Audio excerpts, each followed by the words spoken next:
Clipper Base, this is Hawk 3. We're getting some jamming, reported the senior airborne control officer. We plot 6, possibly 7 jammers, bearing 340 to 030. Pretty powerful stuff. Estimate we have standoff jammers, but no escort jammers. Contacts are lost for the present. Estimate burn through in 10 minutes. Request weapons free and release to vector intercepts. Baker looked over to his air operations officer. Let's get things started. Air Ops nodded and picked up a microphone. Hawk 3, this is Clipper Base. Weapons free. I say again, weapons are free. Release authority is granted. Flash me some bombers. Out. Svensson frowned at the display. Admiral, we're coming about to clear decks. Recommend the formation stays together now. He got a nod. Clipper Fleet, this is Clipper Base. Come left to 270. Launch all remaining aircraft. Execute. On the single command, the formation made a 180-degree left turn. Those ships that did not as yet have missiles on their launchers rectified this. Fire control radars were trained north, but kept in standby. Something's wrong, sir. The radar operator on Hawk 1 motioned to his scope. We have these buggers just popped through, and they say they bagged some. Gotta be 300-400 miles away. Clipper Base, this is Hawk 1. We just had contact with an Air Force ferry flight eastbound. They claim they just splashed 5 Badgers northbound several hundred miles north of us. Say again, northbound. Toland's eyebrows went up. Probably some had to abort, Baker observed. This is close to their fuel limit, isn't it? Yes, sir, replied Air Ops. He didn't look happy with his own answer. Burn through, announced the radar operator. We have reacquired the targets. The Celts had flown on, oblivious to the furor around them. Their radar transponders made them look like 110-foot Badgers. Their own white noise jammers came on, somewhat obscuring them yet again on the radar scopes, and autopilot controls began to jerk them up, down, left, right, in 100-meter leaps as an aircraft might do when trying to avoid a missile. The Celts had been real missiles once, but on retirement from frontline service 6 years earlier, their warheads had been replaced with additional fuel tankage, and they had been relegated to a role as target drones, a purpose they were serving admirably now.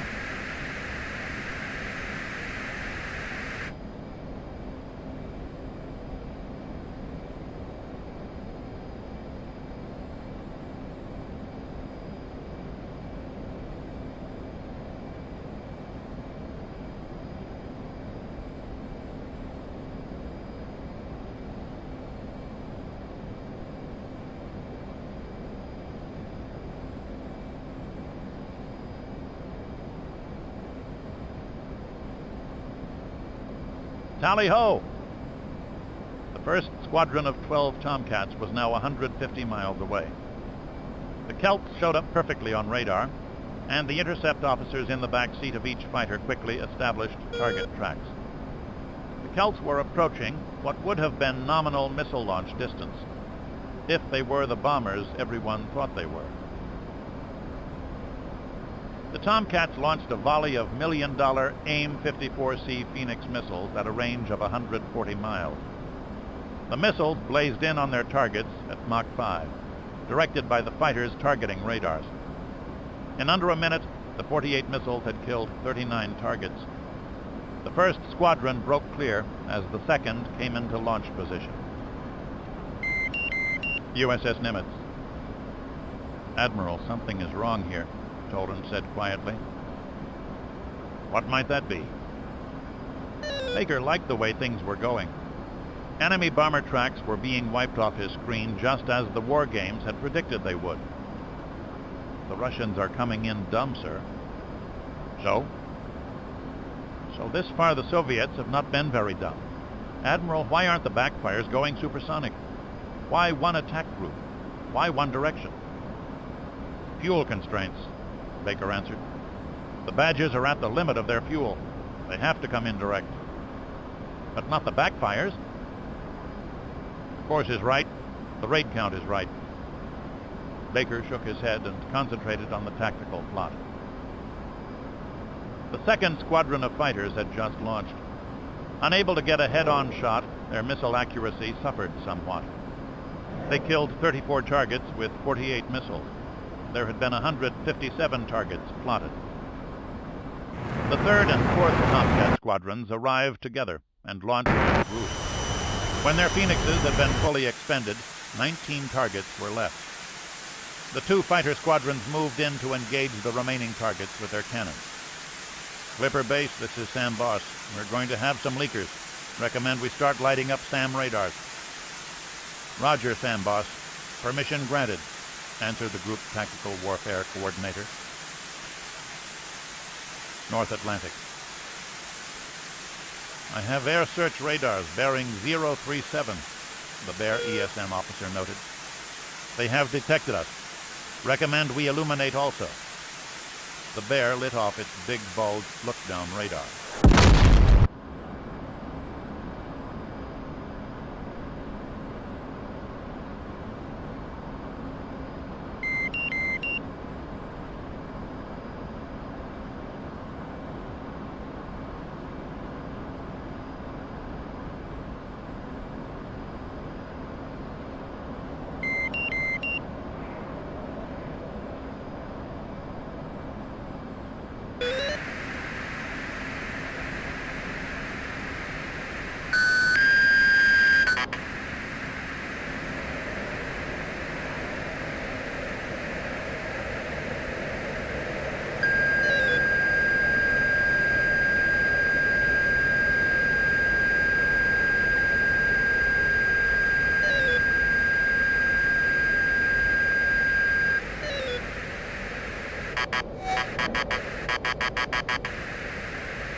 USS Nimitz. New radar contact. Designate Raid 2. What? Snapped Baker. Next came a call from the fighters. Clipper Base, this is Slugger Lead. I have a visual on my target. The squadron commander was trying to examine the target on his long-range TV camera. When he spoke, the anguish in his voice was manifest. Warning! Warning! This is not a Badger. We've been shooting at Kelt missiles. Raid 2 is 73 aircraft, bearing 217, range 130 miles. We have a big bulge radar tracking the formation. USS Nimitz. New radar contact. Designate Raid 2. What? Snapped Baker. Next came a call from the fighters. Clipper Base, this is Slugger Lead. I have a visual on my target. The squadron commander was trying to examine the target on his long-range TV camera. When he spoke, the anguish in his voice was manifest. Warning! Warning! This is not a Badger. We've been shooting at Kelt missiles. Raid 2 is 73 aircraft, bearing 217, range 130 miles.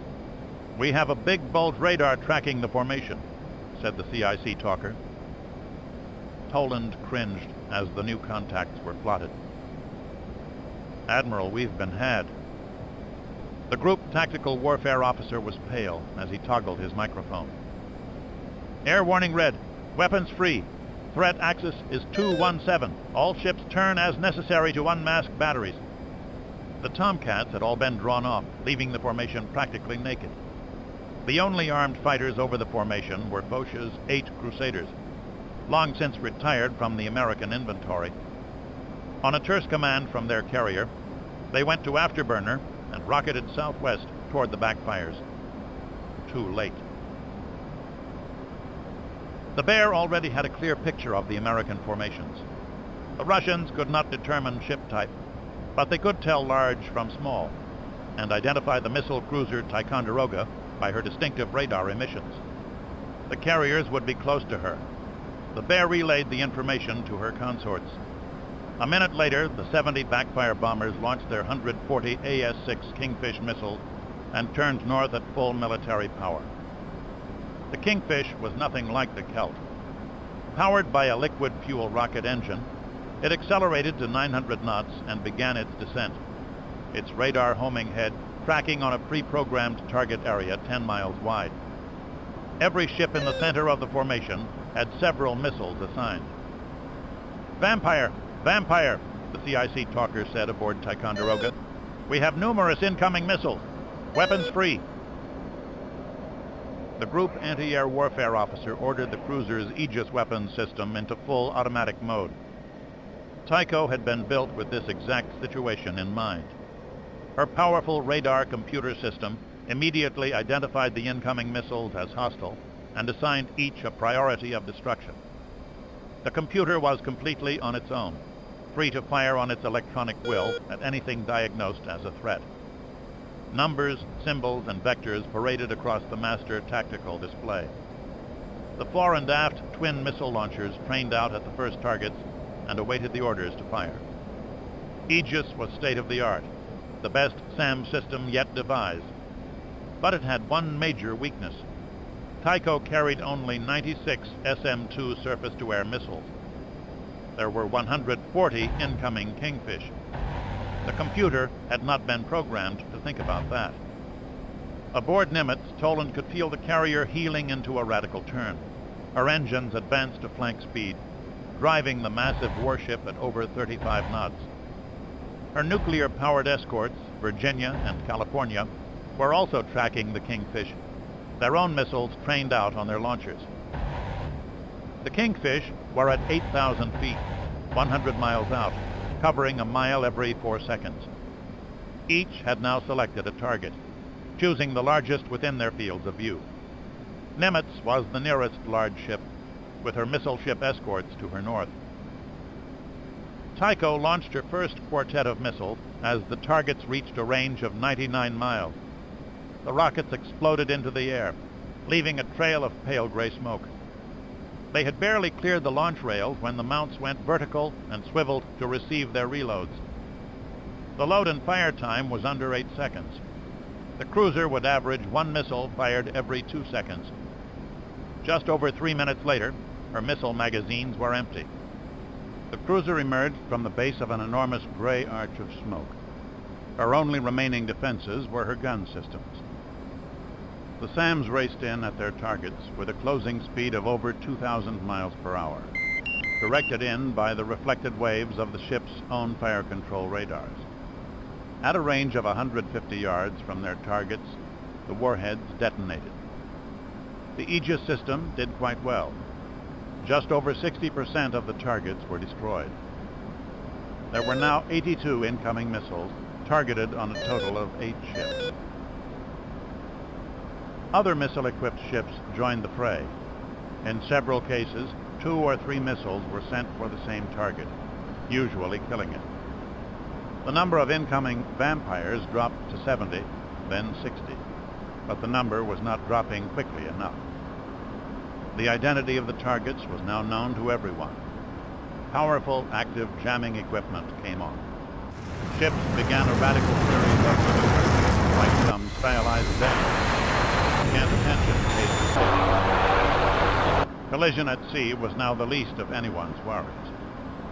When the Kingfish got to within 20 miles, every ship in the formation began to fire off chaff rockets, which filled the air with millions of aluminized mylar fragments that fluttered on the air, creating dozens of new targets for the missiles to select from.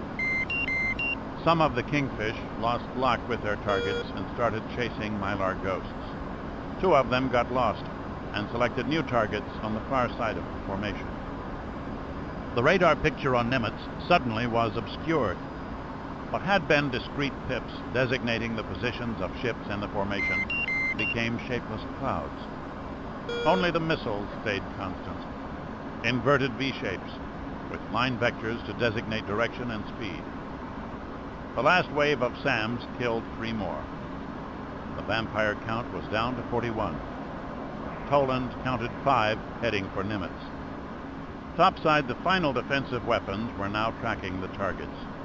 These were the CIWS 20mm Gatling guns, radar-equipped to explode incoming missiles at a range of under 2,000 yards.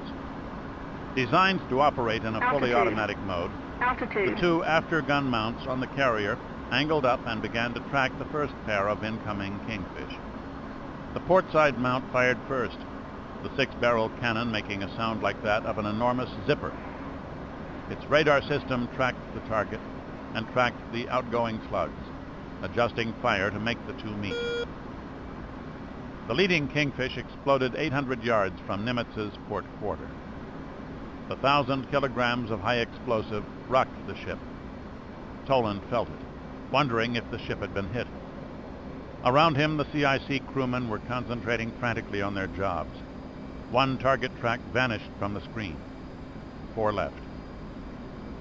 The next Kingfish approached the carrier's bow and was blasted out of the sky by the forward CIWS too close aboard. Fragments ripped across the carrier's deck, killing a dozen exposed crewmen. Number 3 was decoyed by a chaff cloud and ran straight into the sea half a mile behind the carrier. The warhead caused the carrier to vibrate and raised a column of water 1,000 feet into the air. The 4th and 5th missile came in from aft, not 100 yards apart. The aftergun mount tracked on both, but couldn't decide which to engage first. It went into reset mode and petulantly didn't engage any. The missiles hit within a second of one another, one on the afterport corner of the flight deck, the other on the number 2 arrestor wire. Toland was thrown 15 feet and slammed against a radar console. Next, he saw a wall of pink flame that washed briefly over him. Then came the noises. First, the thunder of the explosion. Then the screams. The after CIC bulkhead was no longer there. Instead, there was a mass of flame. Men 20 feet away were ablaze, staggering and screaming before his eyes. Toland's only thought was escape. He bolted for the watertight door. It opened miraculously under his hand, and he ran to starboard. The ship's fire suppression systems were already on, showering everything with a curtain of salt water. His skin burned from it as he emerged, hair and uniform singed, to the flight deck catwalk. A sailor directed a water hose on him, nearly knocking him over the side. "Fire in CIC," Toland gasped. "What the hell ain't?" the sailor screamed. Toland fell to his knees and looked outboard. Foch had been to their north, he remembered. Now there was a pillar of smoke. As he watched, the last Kingfish was detonated 100 feet over Saratoga's flight deck. The carrier seemed undamaged. 3 miles away, Ticonderoga's after superstructure was shredded and ablaze from a rocket that had blown up within yards of her. On the horizon, a ball of flame announced the destruction of yet another. My God, Toland thought, might that be Saipan? She had 2,000 Marines aboard. "Get forward, you dumbass!" a firefighter yelled at him. Another man emerged to the catwalk. "Toland, you all right?" It was Captain Svensson, his shirt torn away and his chest bleeding from a half-dozen cuts. "Yes, sir," Bob answered. "Get to the bridge. Tell him to put the wind on the starboard beam. Move!" Svensson jumped up onto the flight deck. Toland did likewise, racing forward. The deck was awash in firefighting foam, slippery as oil. Toland ran recklessly, falling hard on the deck before he reached the carrier's island. He was in the pilot house in under a minute. "Captain says put the wind on the starboard beam," Toland said. "It is on the fucking beam," the executive officer snapped back. The bridge deck was covered with broken glass. "How's the skipper?" "Alive. He's aft with a fire." "And who the hell are you?" the XO demanded. "Toland, Group Intel. I was in CIC." "Then you're one lucky bastard. That second bird hit 50 yards from you. Captain got out? Anyone else?" "I don't know. Burning like hell." "Looks like you caught part of it, Commander." Bob's face felt as if he'd shaved with a piece of glass. His eyebrows crumpled to its touch. Flash burns, I guess. I'll be okay. What do you want me to do? The XO pointed to Toland's water wing. 5.7. Can you con the ship? Okay, do it. Nothing left to run into anyway. I'm going aft to take charge of the fire. Communications are out, radar's out, but the engines are okay and the hull's in good shape. Mr. Bice has the deck. Mr. Toland has the con, XO announced as he left. Toland hadn't conned anything bigger than a Boston whaler in over 10 years, and now he had a damaged carrier. He took a pair of binoculars and looked around to see what ships were nearby. What he saw chilled him. Saratoga was the only ship that looked intact, but on second glance, her radar mast was askew. Foch was lower in the water than she ought to have been, and ablaze from bow to stern. Where's Saipan? Blew up like a fucking firework, Commander Bice replied. Holy Jesus, there were 2,500 men aboard. Tycho took one close aboard. Foch took 3 hits. Looks like she's gone. 2 frigates and a destroyer gone, too. Just fucking gone, man. Who fucked up? You were in CIC, right? Who fucked up? The 8 French Crusaders were just making contact with the Backfires. The Russian bombers were on afterburner and were nearly as fast as the fighters. The carrier pilots had all heard their ship go off the air and were consumed with rage at what had happened. No longer the cool professionals who drove fighters off ships. Only 10 Backfires were within their reach. They got 6 of them with their missiles and damaged 2 more before they had to break off. USS Caron, the senior undamaged ship, tracked the Russians on her radar, calling Britain for fighters to intercept them on the trip home. But the Russians had anticipated this and detoured far west of the British Isles, meeting their tankers 400 miles west of Norway. Already the Russians were evaluating the results of their mission. The first major battle of modern carriers and missile-armed bombers had been won and lost. Both sides knew which was which. The fire on Nimitz was out within an hour. With no aircraft aboard, there were few combustibles about, and the ship's firefighting abilities equaled that of a large city. Toland brought her back to an easterly course. Saratoga was recovering aircraft, refueling them, and sending all but the fighters to the beach. 3 frigates and a destroyer lingered to recover survivors, as the large ships turned back toward Europe. All ahead full, Svensson ordered from his seat on the bridge. Toland, you all right? No complaints. No point in it. The ship's hospital was more than full with hundreds of major injury cases. There was no count of the dead yet, and Toland didn't want to think about that. You were right, the captain said, his voice angry and subdued. You were right. They made it too easy, and we fell for it. There'll be another day, Captain. You're goddamned right there, Will. We're heading for Southampton. See if the Brits can fix anything this big. My regulars are still busy aft.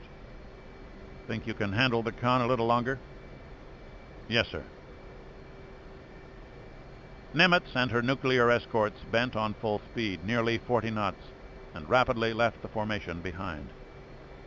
A reckless move, racing too fast for anti-submarine patrols. But a submarine would have to move quickly indeed to catch them.